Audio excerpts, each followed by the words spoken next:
देखा गया है कि रिटायरमेंट प्लानिंग को इंपॉर्टेंस लोग यूजुअली 40 साल की उम्र के बाद ही देते हैं।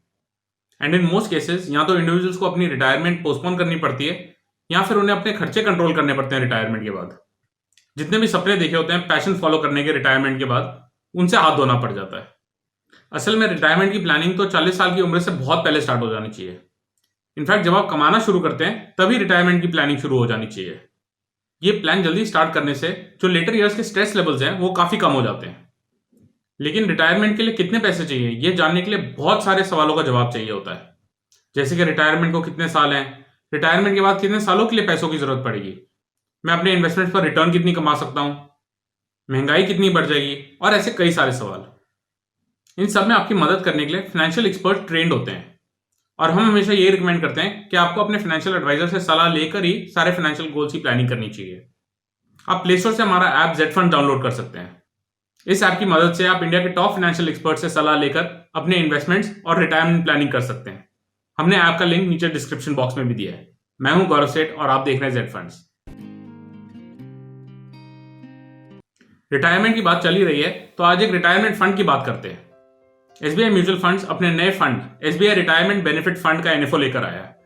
ये फंड सब्सक्रिप्शन के लिए 20 जनवरी 2021 से लेकर 3 फरवरी 2021 तक ओपन है। इस फंड का ऑब्जेक्टिव है कि अपने इन्वेस्टर्स के लिए एक डिसिप्लिन्ड वे में एक रिटायरमेंट कॉर्पस जमा करना।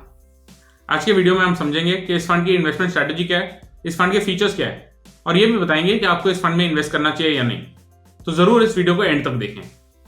चलिए फंड की डिटेल्स की बात करते हैं। एसबीआई रिटायरमेंट बेनिफिट फंड एक open ended retirement solution oriented fund है।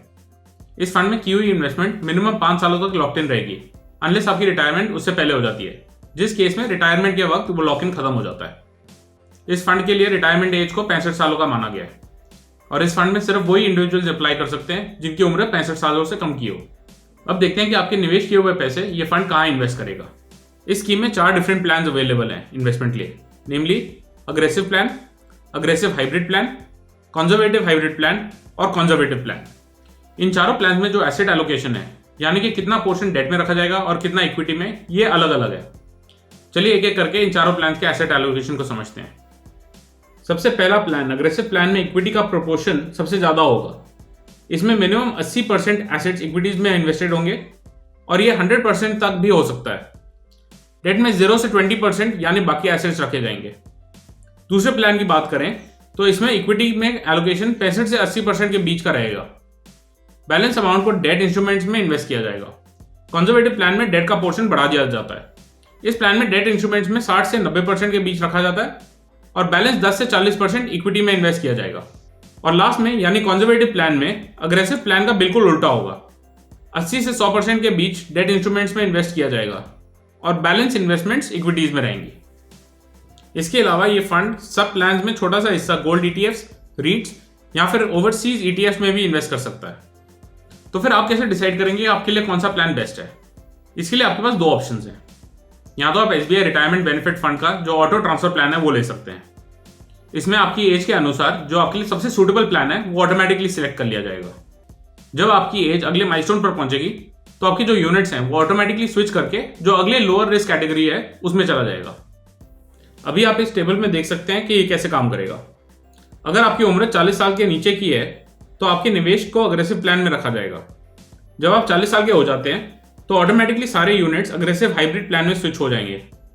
50 की उम्र पर पहुंचने पर यूनिट्स को कंजर्वेटिव हाइब्रिड में डाल दिया जाता है और finally at the age of 60 सारे यूनिट्स कंजर्वेटिव प्लान में स्विच कर दिए जाते हैं। बेसिकली इसका आइडिया ये होता है कि जब आप यंग होते हैं तो आप अपने पोर्टफोलियो में थोड़ी एक्स्ट्रा वोलेटिलिटी देख सकते हैं जो कि इक्विटीज में मिलती है, बट ये आपको हायर रिटर्न भी दे सकता है। एज यू ग्रो ओल्डर आपको अपने फंड्स ज्यादा सेफ और कम वोलेटाइल वाले एसेट्स में डालने चाहिए। तो एसबीआई रिटायरमेंट बेनिफिट प्लान के ऑटो ट्रांसफर प्लान में ये काम ऑटोमेटिकली हो जाता है। दूसरा ऑप्शन है आपके पास माई चॉइस ऑप्शन सेलेक्ट करने का। माई चॉइस ऑप्शन में आप डिसाइड कर सकते हैं कि आपको कौन से प्लान में इन्वेस्टमेंट्स करनी है। आपके इन्वेस्टमेंट्स उसी प्लान में रहेंगे और जो भी आप एडिशनल इन्वेस्टमेंट्स करते हैं वो भी उसी प्लान में डाल दिए जाएंगे। हाउएवर आप किसी भी टाइम अपना प्लान स्विच करने का डिसाइड कर सकते हैं। आप जितनी बार भी चाहें एक प्लान से दूसरे प्लान में स्विच कर सकते हैं एज पर योर विश। तो क्वेश्चन आता है कि कौन सा ऑप्शन बेटर है, ऑटो ट्रांसफर प्लान का या फिर माई चॉइस प्लान का। अगर आप एक ऐसे इन्वेस्टर हैं जो कि काफी समय स्पेंड करते हैं अपने फाइनेंशियल प्लानिंग में या फिर आपके पास एक फाइनेंशियल एडवाइजर है जो कि रेगुलरली आपके पोर्टफोलियो को और आपके फाइनेंशियल गोल्स को रिव्यू करते हैं, तो फिर आप माई चॉइस ऑप्शन सिलेक्ट कर सकते हैं।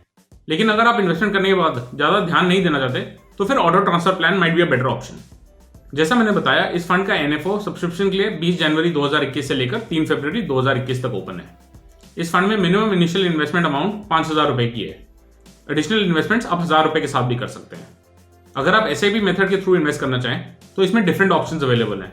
आप डेली एसआईपीज कर सकते हैं, वीकली कर सकते हैं, मंथली कर सकते हैं, क्वार्टरली कर सकते हैं, हाफ ईयरली कर सकते हैं या फिर एनुअली भी कर सकते हैं। एसआईपी ऑप्शन में मिनिमम इन्वेस्टमेंट अमाउंट 500 रुपए की है फॉर द डेली ऑप्शन।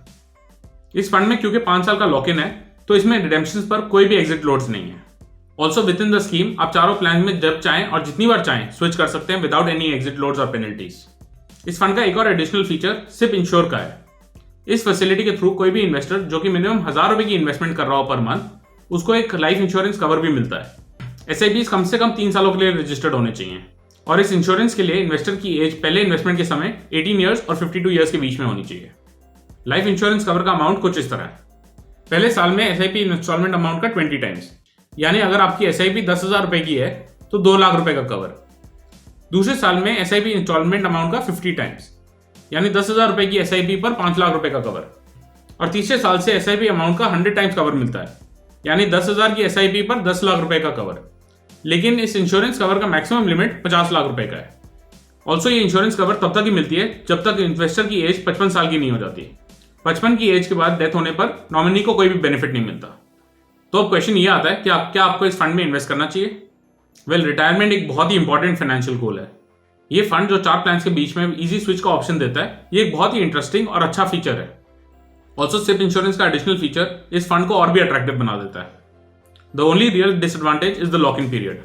आपको कम से कम 5 सालों के लिए बने रहना पड़ेगा आफ्टर इन्वेस्टमेंट। बट फिर जब आप रिटायरमेंट के लिए इन्वेस्ट कर रहे हैं तो लॉन्ग टर्म के लिए तो वैसे भी इन्वेस्ट करना ही चाहिए।